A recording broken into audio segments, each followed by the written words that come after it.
같아요. 내가 먼저 많이 가지려고 하고 내가 먼저 가야 하고 내가 빨리 일 처리를 해주기를 바라고 막 그렇게 되지 않으면 화가 나고 막 내가 딴 사람보다 좀 적게 가지게 되면은 막 실망하고 또 많이 가지면 그때는 좋았다가 또 다른 사람이 내 거 뺏어가면은 미워했다가 오만 생각과 감정에 휩싸일 때가 한두 번이 아닙니다. 무엇 때문에 우리는 이렇게 우리의 마음을 잡지 못하고 하나님 앞에 집중하지 못하고 하나님과 교제함에 있어서 방해가 될 수 있는 것들을 우리에게 둘 수 있을까? 하나님과 내가 지금 교제하고 하나님의 말씀을 듣는 데 있어서 나를 방해하는 것들이 있다면 이 시간에도 과감히 내려놓으시기 바랍니다. 그래서 설교 들을 때는 좀 내려놔야 됩니다. 그리고 아무리 세상의 염려와 걱정들이 많이 있지만 그 모든 것들을 내려놓지 않으면 하나님 앞에 영광이 되지 않기 때문에 여러분들 진짜 화날 일 있고 실망될 일 있고 뭐 좋을 일 있고 미워할 일 있고 이런 것들이 있지만 좀 내려놓으시기 바랍니다. 그리고 마음을 집중해서 하나님 앞에 예배하는 데 집중해 주시기 바랍니다. 우리가 세상 속에서 얻었다 하는 것들이 많이 있습니다. 그러나 그 모든 것들이 성경에는 말씀합니다. 다 헛되어서 바람을 잡으려는 것이다. 여러분들 해 아래는 새 것이 없습니다. 전혀 우리가 새로운 것에 대한 기대를 가지지 마세요. 인생은요, 아담 이후 타락한 인생들에게는 절대로 소망이 있을 수가 없습니다. 우리가 하나님만이 소망이죠. 그래서 전도서 1장 2절에 보면은 헛되고 헛되며 헛되고 헛되니 모든 것이 헛되다. 이 모든 것이라고 하는 것은 이 해 아래에 있는 모든 것들을 말해주고 있습니다. 여러분들이 고민하고 연구하고 관찰하고 계획하고 또 여러분들이 열심을 가지고서 수고하고 일하고 공부하고 열심히 살아가는 여러분들의 모습들이 다 하나같이 다 헛되다는 거예요. 그럼에도 불구하고 이 헛된 인생이 보람된 인생이 되고 바람을 잡으려고 하는 인생이 영원한 것을 붙잡을 수 있는 것은 하나님이 있기 때문입니다. 여러분 하나님 잘 믿으세요. 그러면요 하나님께 집중될 수 있고 영원한 것을 붙잡을 수가 있는 것입니다. 그러면 여러분의 인생이 이 땅 가운데 비록 살아가지만 헛되고 바람잡는 인생이 아니라 보람되고 영원한 인생이 되어서 천국을 소망하게 될 것을 확신하기 때문입니다. 우리가 하나님 앞에 가야 할 때 뭘 들고 갈 수는 없습니다. 그렇잖아요. 보여지는 교회에 올 때는 진짜 예쁘게 하고 화장도 하고 정말로 내가 진 좋은 옷을 입고 이렇게 올 수는 있습니다만은 우리가 정작 우리의 생명이 다 끝나서 하나님이 부르실 때 갈 때는 치장하고 갈 것도 아니에요. 요즘 보니까는 뭐 뷰잉 할 때 장례식에 보면은 오만 치장을 다 해가 깜짝 놀랐어요. 어떨 때는 어떤 장례식장에 가보니까 사람이 아니라 거의 마네킹 수준으로 분장을 해가지고는 그 사람의 모습이 전혀 보이지 아니하는 때가 있던 그땐 깜짝 놀랄 때가 있는 거예요. 하나님께서도요 나중에 천국에서 여러분들의 모습을 보실 때에 깜짝 놀라지 않도록 여러분들이 항상 진실함과 또 거룩함으로 잘 단장되는 신부가 되기를 주의 이름으로 축복합니다. 하나님 만나기 위해서 이 땅 가운데서는 어떻게 해야 합니까? 여러분들 하나님 예배 드리러 올 때 기도하러 올 때 뭐 돈가방 들고 옵니까? 절대로 아닙니다. 성경책 하나면은 만족합니다. 그리고 여러분들의 몸뚱아리 하나면은 하나님하고 인격적인 교제 믿음의 부유함을 얻기에는 절대로 부족한 게 없습니다. 그렇기 때문에 여러분들 이 시간에도 심령이 가난한 자는 복이 있나니 천국이 저희 것임이라. 오늘 여러분들 진짜 가난한 심령으로 하나님의 말씀을 들으세요. 주님 나 가난합니다. 내 배고픕니다. 내 영혼을 바라보니 진짜 너무 불쌍합니다. 남 지적질하지 말고 남 정죄하지 말고 내 영혼을 바라보니까 너무 부족하니 하나님 나는 주님 없으면 못 살아요. 나는 가난한 자예요. 이런 마음으로 하나님 앞에 나오실 때에 하나님께서 여러분들 마음에 천국 없는 게 없어요. 그 부유함이 여러분들에게 이루어지게 될 줄로 믿습니다. 미가서 6장 6절에서 8절 말씀을 보면 내가 무엇을 가지고 여호와 앞에 나가며 높으신 하나님께 경배할까 고민한 거지요. 내가 번제물 1년 된 송아지를 가지고 하나님 앞에 나갈까? 하나님께서 천천의 수양이나 만만의 강수 같은 기름을 기뻐하실까? 내 허물을 위하여 내 맏아들을 내 영혼의 죄를 인하여 내 몸의 열매를 드릴까? 사람아 주께서 선한 것이 무엇임을 너에게 보이셨나니 여호와께서 너에게 구하시는 것은 오직 공의를 행하며 인자를 사랑하며 겸손히 너의 하나님과 함께하는 것이 아니냐 이렇게 했습니다. 여러분들 하나님과 동행하며 정말 겸손한 마음으로 주님 이 시간에도 나왔습니다 라고 여러분들 하시기 바랍니다. 성경에 보면 삼손이라는 인물이 있습니다. 하나님을 위한 나신인으로 택정함을 받아서 살아가는 사람인데 세 가지 금기사항이 있습니다. 하나는 술이고 하나는 삭도를 대지 말아야 되고 하나는 시체를 멀리해야 됩니다. 그러나 삼손은 술도 많이 마셨습니다. 그리고 사람도 엄청 많이 죽였습니다. 그러나 오직 한 가지 하나님과 약속을 지켜나갔던 게 있었습니다. 뭘까요? 삭도를 대지 않았던 것이었습니다. 하나님께서는요 오직 한 가지의 약속만 붙잡는 내 백성이라도요 하나님이 그와 함께하여 주신 것을 알았습니다. 그래서 정말로 여러분들 정말로 이 시간에 하나님이 나에게 은혜를 공급하는 그 공급원이 무엇일까 잘 생각 한번 해보세요. 여러분들이 가장 좋은 것은 예배지요. 예배고요. 그 외에도 또 성경 공부나 제자 훈련이나 기도의 모임이나 이런 거를 통하여서 하나님이 나의 채워지지 못한 부분들이 다 채워지게 하실 줄로 믿습니다. 그런데 딱 하나라도 붙잡으면 돼요. 하나라도 잘 붙잡으세요. 그러면 하나님이 떠나시지 않는다는 것입니다. 근데 삼손이 결국은 실패한 게 뭡니까? 그 약점이 있었습니다. 그것은 여자를 밝히는 것이었습니다. 여자를 밝히는 것. 물론 저도 젊을 때에 여자들에 대한 관심이 왜 없었겠습니까? 고등학교 때도 참 좋은 여자, 예쁜 여자, 뭐 지금도 솔직히 말하면은 이렇게 차를 타고 가다 보면 늘씬하게 빠진 여자가 있으면은 눈이 돌아가지 않겠습니까? 여러분들은 어떻습니까? 거룩하십니까? 그래서 남자와 여자의 차이가 거기에 있지 않을까 생각을 해봅니다. 하여튼 약점이 여자 밝히는 거였습니다. 그래서 이방 여자들에게 너무 빠진 바람에 드릴라라고 하는 여자에게 결국은 세 번째 여자지요. 이 여자에게 빠져가지고 머리가 밀리고 말았습니다. 그때 이제 삭도를 대는 순간 하나님 성경에 보니까 하나님이 그를 떠나셨다라고 기록하고 있습니다. 하나님이 그를 떠나니까 어떤 현상들이 일어납니까? 그렇게 힘센 자가 힘 빠진 인생이 되었습니다. 그렇게 앞을 잘 보던 그러한 인생이 눈 빠진 인생이 되었습니다. 정말로 모든 그 땅들을 활기치게 이렇게 돌아다니던 인생이 감옥에 갇히는 감옥 인생이 되었습니다. 감옥 그 깜깜한 데서 큰 맷돌을 돌리는 인생이 되었었습니다.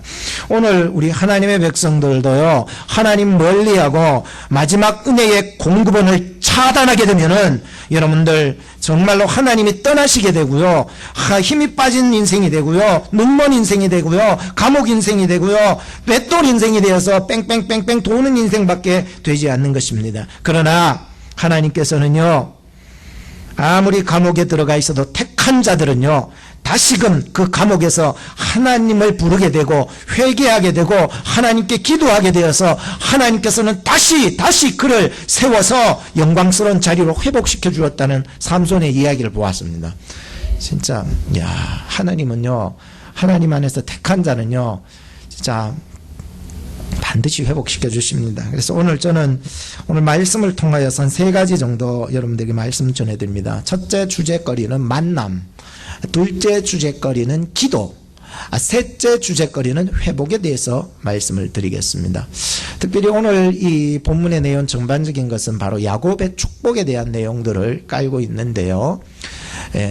정말 야곱이 축복해주는 그 내용 속에 들어있는 의미들을 우리가 좀 깊이 있게 깨달았으면 좋겠어요. 자, 첫 번째는 만남입니다.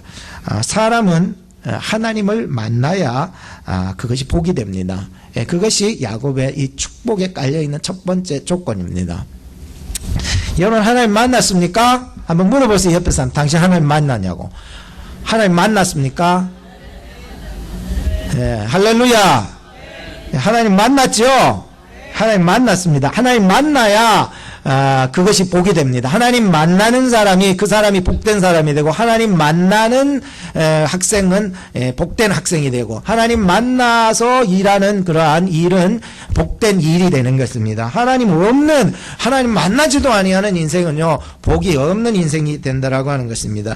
자, 오늘 본문의 성경을 한번 들여다보다 보니까 요셉이 아버지 야곱이 위독하다는 소식을 듣게 되어서 자기에게 있는 두 아들을 데리고 갑니다. 두 아들은 첫째 장자가 므낫세, 둘째 차자가 에브라임이라고 하는 두 아들을 데리고 아버지가 위독하다는 그 소리를 듣고 빨리 아버지께 찾아갔습니다. 아버지께서 요셉이 왔다는 소리에 정말로 힘을 다시 내어서 침상에 앉으셨습니다. 그리고 이런 말을 해주십니다. 3, 4절을 보니까 내가 예전에 가나안 땅 루스는 곧 베델을 의미합니다. 베델의 옛날 이름이 루스거든요. 자, 야곱이 사닥다리 천사 오르락내리락 어디서 만났습니까?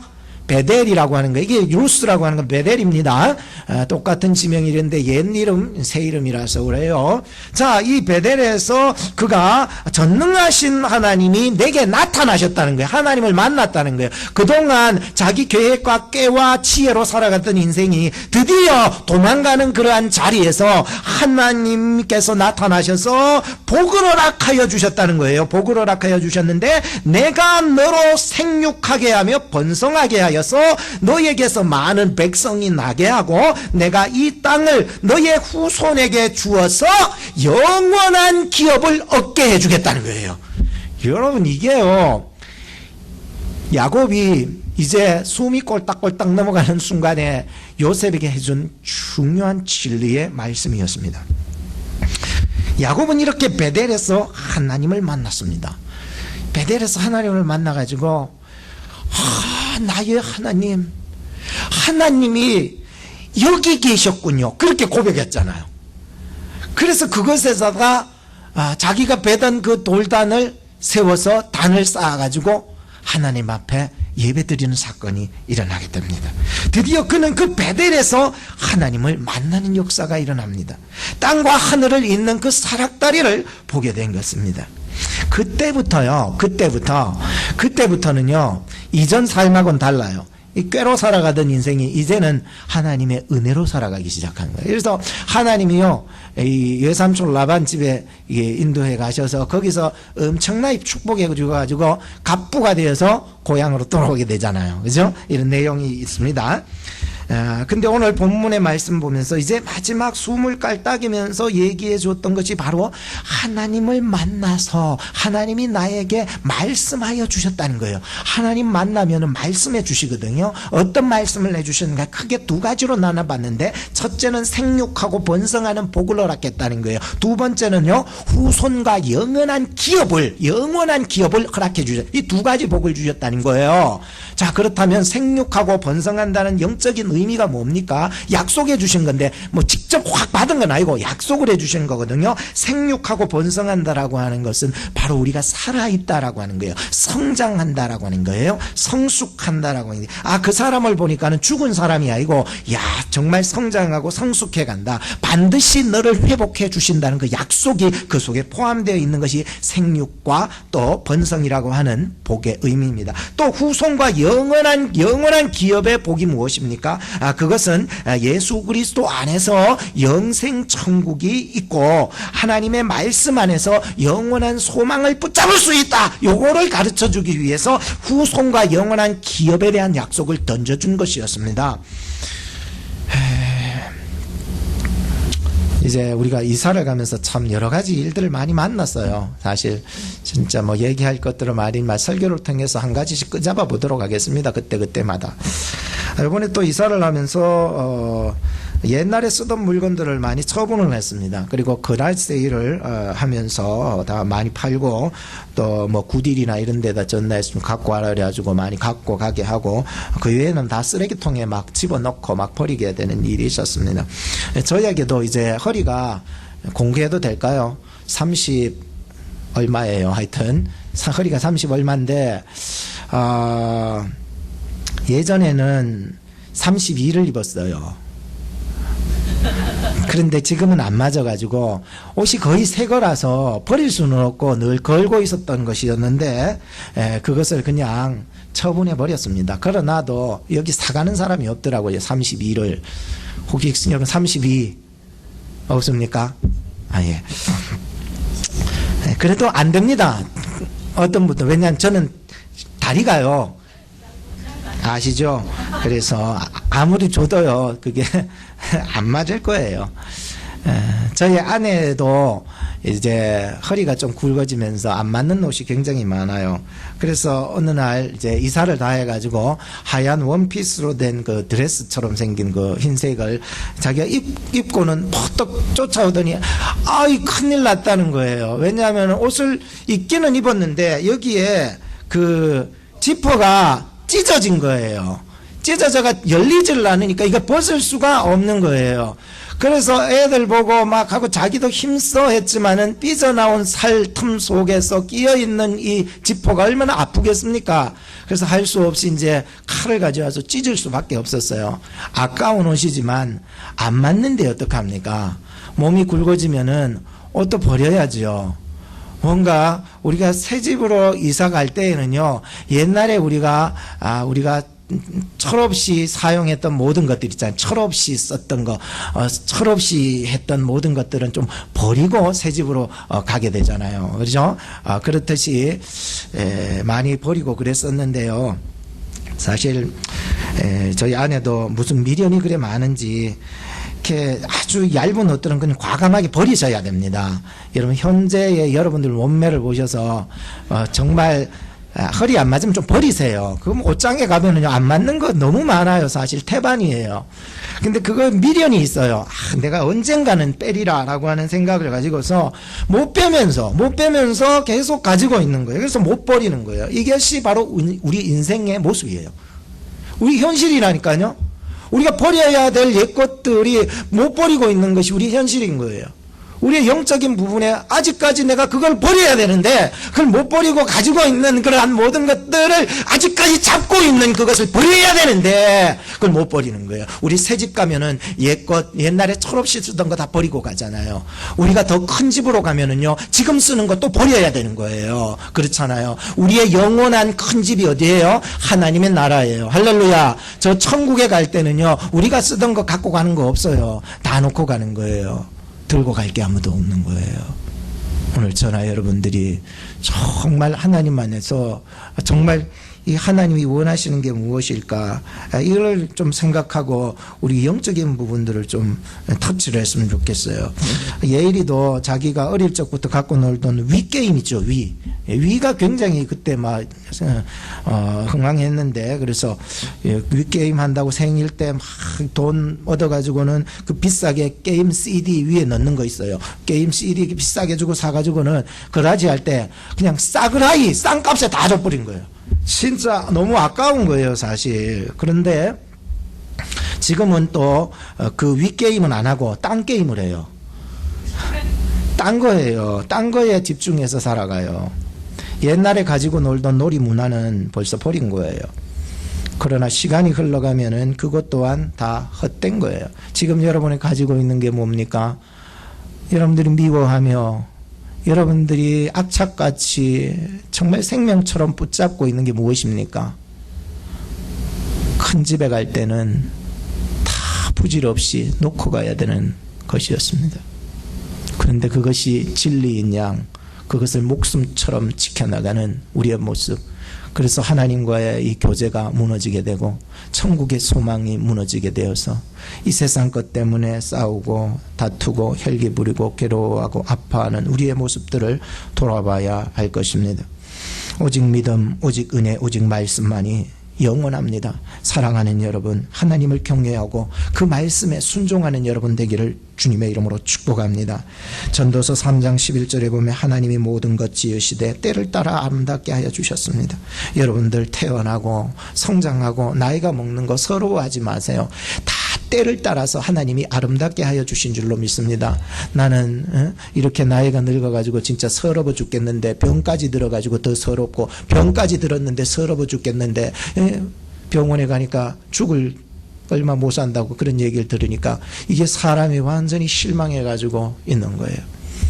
하나님 안에서 반드시 회복되는 방법이 있고 하나님 안에서 생명을 얻을 수 있는 길이 있는 줄로 믿으시기 바랍니다. 하나님 안에서는요 다 때가 있는 거예요. 그리고 그 때를 따라 아름답게 하셨습니다. 그리고 또 사람에게 영원을 사모하는 마음을 주셨다고 기록하고 있습니다. 영원한 것을 소중하게 여길 때에 여러분들 물론 빨리 해야 되는 게 필요해요. 그렇지만 빨리 하는 것보다 영원한 것을 붙잡으면은요 여러분들 나중에 후회하지 않아요.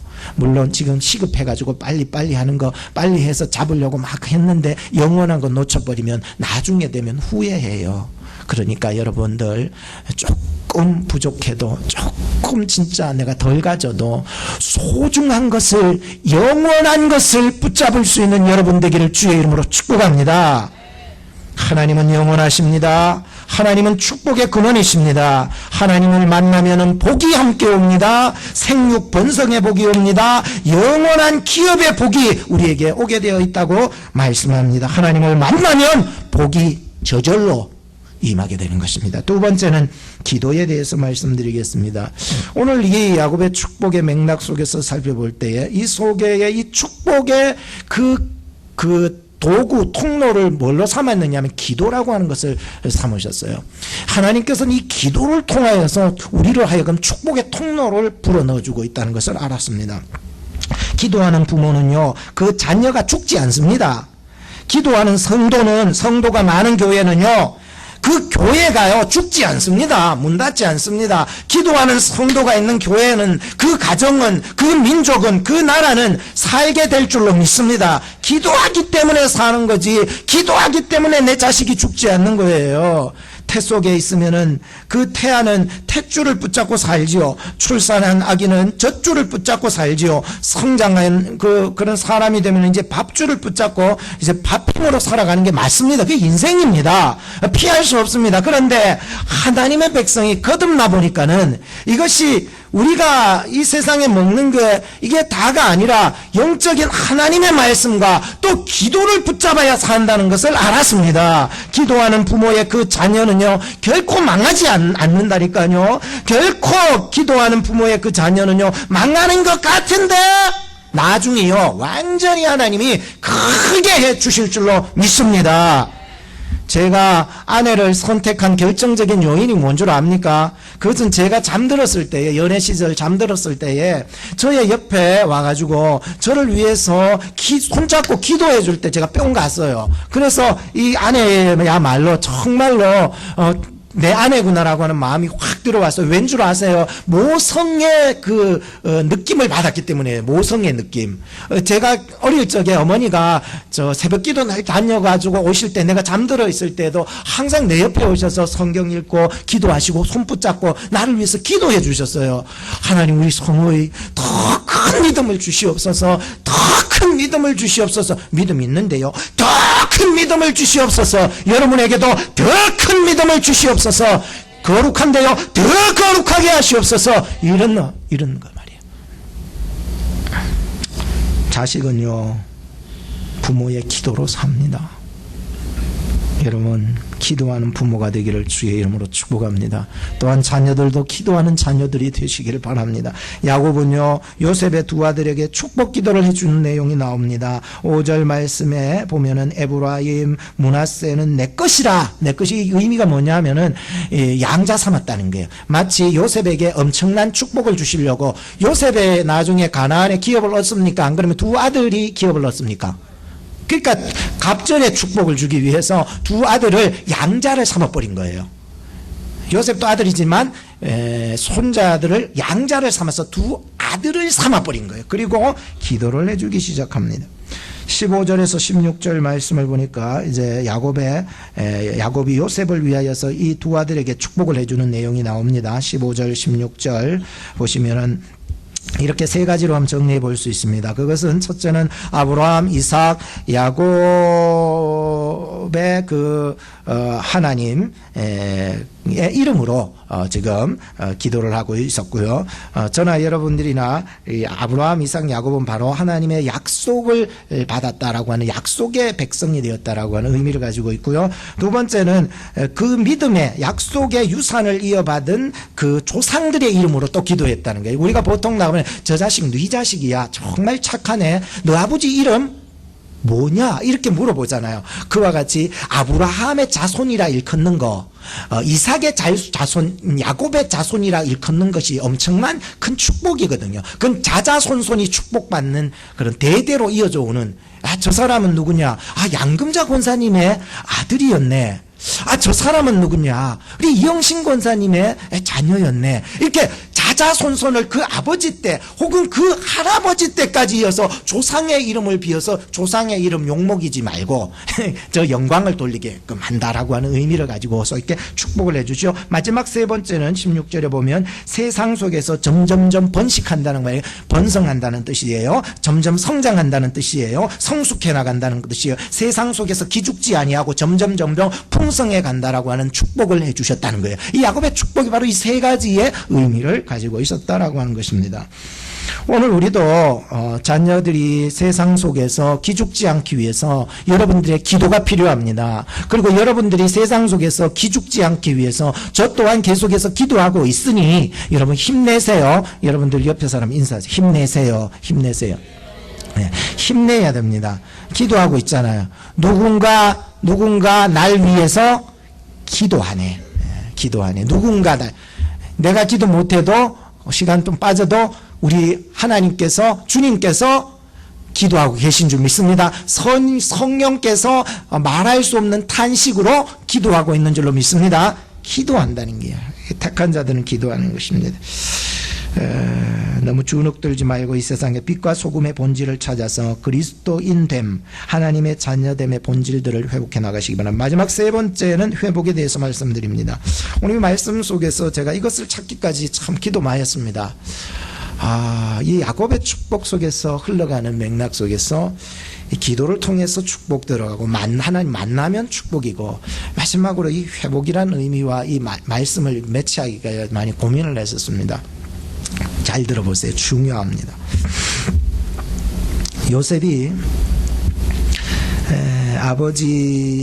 아버지께서 자기 자녀들에게 축복하는 기도를 자세히 봤어요.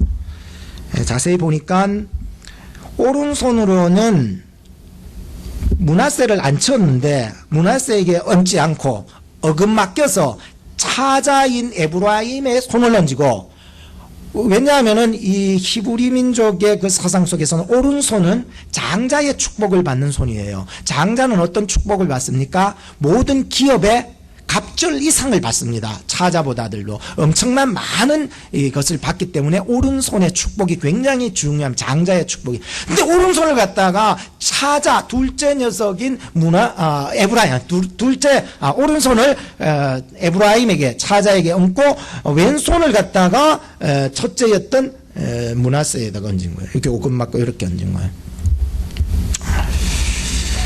그래서 요셉이 가만 보이긴 해요. 기뻐하지 아니했다. 성경은 그렇게 기록하는데 기뻐하지 않지요. 왜? 요셉이 바라는 거는 그냥 큰 애한테 축복 주고 작은 애한테 작은 축복 주고 이렇게 주기를 바랬는데 이 요금 맞아 부는 거야. 야, 이거 어떡하냐. 그래서 요셉이 아버지 이게 나이가 드셔가지고 지금 잘못 모르시나? 안 그러면은 야곱의 그 어떤 자기만의 의지, 자기의 어떤 계획이 있어서 그랬었던 것인가? 여하튼 간에 잘 모르겠어요. 잘 모르겠는데, 물론 돌아보면은 이 어금막 낀 것이 누구의 뜻이었어요? 야곱의 뜻이었어요? 그 야곱이 나이가 들어서 그래요? 아니요. 이 거기에는 분명히 하나님의 의도가 하나님의 의지, 하나님이 하시고자 하시는 일이 분명히 있었던 것이었습니다. 일부러 그런 게 아니고. 그래서 이제 아버지에게 말하면, 아버지 이게 아닙니다. 지금 뭐 하시는 겁니까? 오른손을 갖다가 장자에게 그대로 내리시고 왼손을 갖다가 차자에게, 에브라임에게 그대로 올리세요 라고 합니다. 그때 아버지가 이런 말을 합니다. 나도 안다 이놈아. 야 이놈아 나도 안다. 고마해라. 나도 안다. 두 번 강조하잖아요. 나도 안다 이렇게 또 강조하잖아요. 그런데 아우가 더 큰 축복을 받게 되리라 이렇게 얘기를 하는 거예요. 이야, 여러분들 이 의미가 굉장한 겁니다. 회복의 축복이라고 하는 것은요 마치 이거하고 똑같은 거예요. 축복이라고 하는 것은 내 편에서의 축복이 아닙니다. 하나님이요 주권이에요. 이거는 내가 복 받으려고 내가 복 받는 게 아니고, 복은 하나님이 근원지가 되시고 원천이 되시고 하나님이 주고 싶은 사람에게 주는 게 복인데, 목사님 뭐 그런 하나님 나 안 믿고 싶어요. 그거 안 믿으시면 됩니다. 그런데 하나님은요 자기가 주고 싶은 사람에게 준다라고 얘기를 해요. 출애굽기 33장 19절에 보면은 은혜를 주시고자 하시는 자에게 은혜를 주시고 긍휼을 베풀고자 하시는 자에게 내가 긍휼을 베푼다고 했어요. 로마서 9장 21절에 보면 토기장이가 자기 임의로 좋은 그릇을 만들든 천한 그릇을 만들든 네가 왜 자꾸 왈가불가하느냐 이렇게 돼 있어요. 우리가 살아가면서 내가 너무 강한 사람 있잖아요. 이 말씀이 이해 안 됩니다. 하나님 불공평하다고 해야 합니다. 하나님은요 이 회복시켜 주시는 그 축복도 매 마찬가지예요. 내 편에서 뭐 인간적인 생각과 계획과 프로그램으로 이렇게 회복되는 것이 절대 아닙니다. 전적인 하나님의 축복이고 주권이며 하나님의 의지고 하나님의 고난에 달려있는 게 회복이에요. 회복이요 여러분들 뭐를 인간적인 방법을 써서 회복 안 됩니다. 하나님이 회복시켜 주셔야 합니다. 애굽의 400년의 종놀이의 눌림 속에서 하나님이 때가 되어서 하나님의 사람을 통해서 부르셔서 회복시켜 주시는, 건져 주시는 거예요. 70년 바벨론 혹은 또 바사 제국의 그 포로 생활 속에서 하나님이 회복시켜 주신다고 약속을 하셨고, 때가 되니까 하나님께서 에스라라든지 스룹바벨이라든지 또 누가 있어요? 느헤미야 같은 사람을 들어서 사용해서 그들을 다시금 불러서 인도에 나오셨던 거예요. 하나님께서 회복시켜 주시면은 그것이 진정한 회복인 거예요. 여러분들 정말로 인생에 이 말씀이 이제부터 풀어갈 테니까 한번 간단히 풀어볼 테니까 잘 들으세요. 여러분 창세기 오늘 읽지 않았지만 41장 51절에 보면은 므낫세 알죠? 이제 므낫세가 어떻게 탄생하게 되는지 나타나요. 창세기 41장 51절에 므낫세가 출생될 때에 그 이름의 뜻을 뭐라고 지었느냐 하면은 므낫세라고 지었는데 그 뜻이 뭐냐 하면은 잊어버리게 하셨다는 거예요. 잊어버리게 하셨다. 요셉이 자기의 큰아들을 낳았을 때에 이 큰아들을 이름을 지을 때에 잊어버리게 하셨다라고 하는 이름을 지어줬어요. 성경을 잘 보면은 요셉의 마음의 심정이 그때 얼마나 괴로웠는지 알겠어요. 여러분들 성경을 쭉 읽어보시면은, 구약을 읽어보신 분들은 알아요. 어떤 이름을 지을 때는 그 상황과 처지와 마음 상태들을 모두 합해서 이름을 지어주는 경우들이 대부분이에요. 그렇기 때문에 오늘 이 므낫세라고 하는 것은 그 이름의 뜻 속에 들어있는 요셉의 심정을 읽을 수가 있었습니다. 어떻습니까? 성경을 보니까 창세기 41장 51절에 모든 고난과 괴로움 이렇게 표현하고 있어요. 자기가 그동안 살아왔던 모든 고난과 괴로움이었다는 거예요. 왜? 종살이 하면서 감옥에 들어가면서 형들한테 미움받으면서 집안에서 일어났던 모든 과거에 상처받았던 것들, 그러므로 말미암아 지금 일어나는 모든 미움들, 눌림, 괴로움, 아픔, 상처, 고통, 여러분 이걸 잊고 싶을 거예요. 여러분들도 엄청나게 잊어버리고 싶은 그런 거 있으면 잊고 싶잖아요. 계속 생각하면 어떻게 된 줄 알아요? 병듭니다. 죽습니다.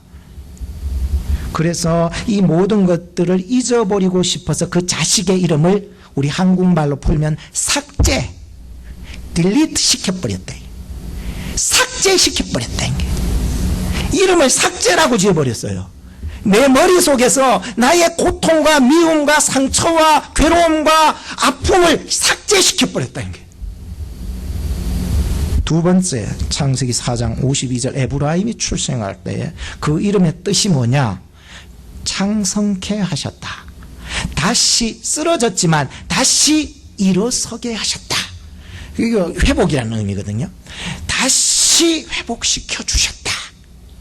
아까 전에는 므낫세를 낳았을 때 요셉의 심정 굉장히 괴로움과 아픔인데 하나님 안에서 삭제시켜 주셨고, 우리의 죄를 하나님이 택한 자는, 우리의 죄를 예수 믿는 자는 우리의 모든 죄악을 하나님이 기억지 아니하시니라. 읽어보셨습니까? 그런 말씀. 근데 이게 에브라임 창성케 하셨다, 회복시켜 다시 일어서게 하셨다. 이 요셉의 이 둘째 이 차자를 출생하실 때의 그 심정, 인생의 수고와 고통과 그 눌림에서 다시 하나님께서 일어나게 하셨다.